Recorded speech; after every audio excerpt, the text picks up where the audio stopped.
नमः। श्री सद्गुरु चरण कमलेभ्यो नमः।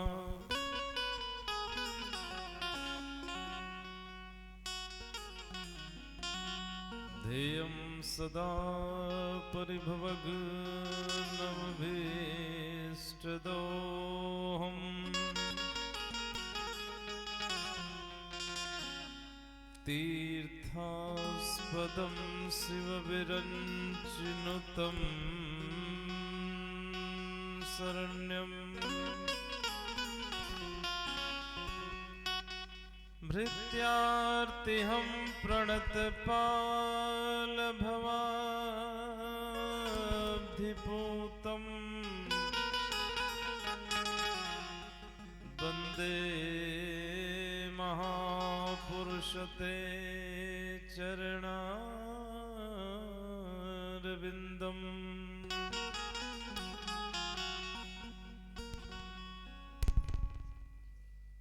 बंसी विभूषितकरान्नवनीरदाभात् पीताम्बरादरुणबिम्बफलाधरोष्ठात् पूर्णेन्दुसुन्दरमुखादरविन्दने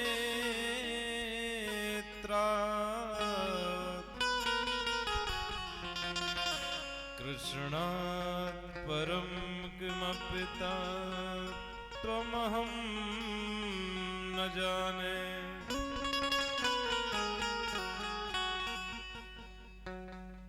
आइए हनुमंत बिराजिए कथा कहो मति अनुसार प्रेम सहित आसन धरो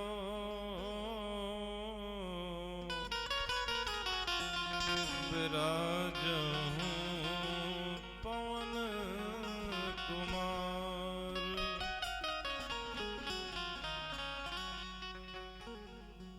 लोकाभिरामम्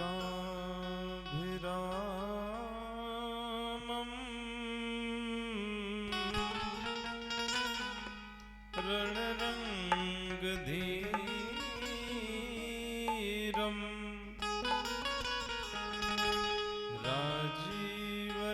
राजीवनेत्रम् रघुवंशनाथं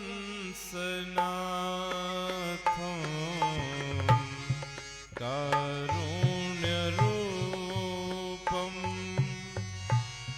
करुणाकरन्तं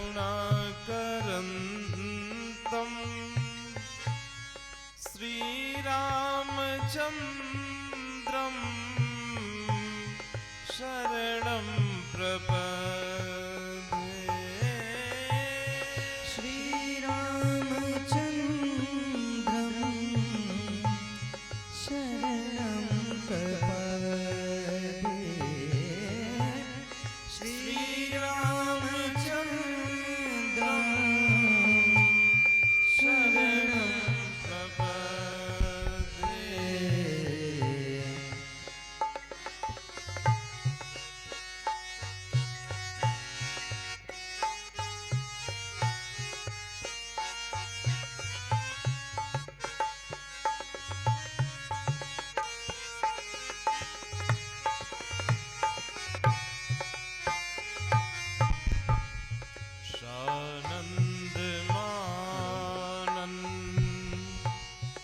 दबने बसंतम आनंद कंदम हत पाप वृंदम वाराणसी नाथ नाथम श्री विश्वनाथं शरणं प्रपद्ये।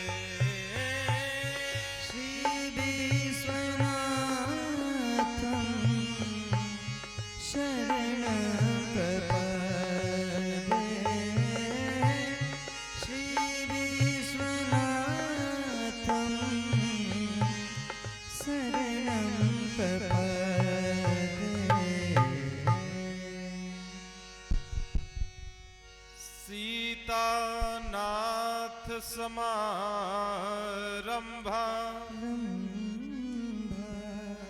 श्री रामानंदार्य मध्यमा स्मदाचार्य पर्यंता वंदे गुरुं परंपरा वंदे गुरुं परंपरा बरसाने की राधिका नंदगाम को श्याम इनके पद बंदन करो निश दिन आठोया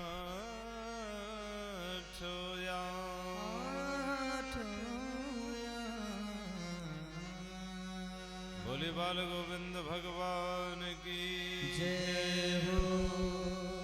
आवाज तेज करो। तुमको समझ में नहीं आता है क्या कि कम चाहिए कि तेज चाहिए?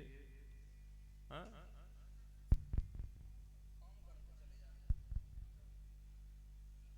बोले बाल गोविंद भगवान की जय हो। अखंड कोटि ब्रह्मांड नायक यादवेंद्र सरकार भगवान श्री बाल गोविंद श्री वृंदावन धाम की अधिष्ठात्री देवी अखिलेश्वरी सर्वेश्वरी रासेश्वरी राजराजेश्वरी आदिशक्ति जगत जननी मां भवानी श्री राधा रानी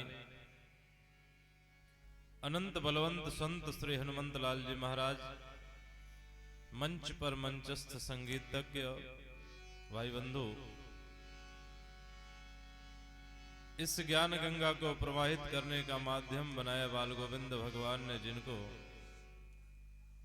ऐसे इस महायज्ञ के आयोजक प्रायोजक निवेदक समस्त भक्त परिवार कथा प्रांगण में पधारे हुए सभी श्रोता भक्तगण दानव मानव पशु पक्षी जिन जिन के पवित्र कर्ण कोरों तक इस ध्वनि विस्तारक यंत्र के माध्यम से मेरी आवाज पहुंच रही है, आप सभी को इस पवित्र पावन बेला में हृदय से प्रणाम है। शास्त्रीय परंपरा का अनुपालन करते हुए मन और वाणी को शुद्ध करने के लिए दोबारा ठाकुर जी के पावन नाम का आश्रय लेते हुए श्री नाम संकीर्तन में भाग लेते हैं। उसके बाद जय श्री पूज्य गुरुदेव भगवान की कृपा होगी। यह कथा रूपी पुष्प पूज्य गुरुदेव भगवान के श्री चरणों में अर्पण होगा।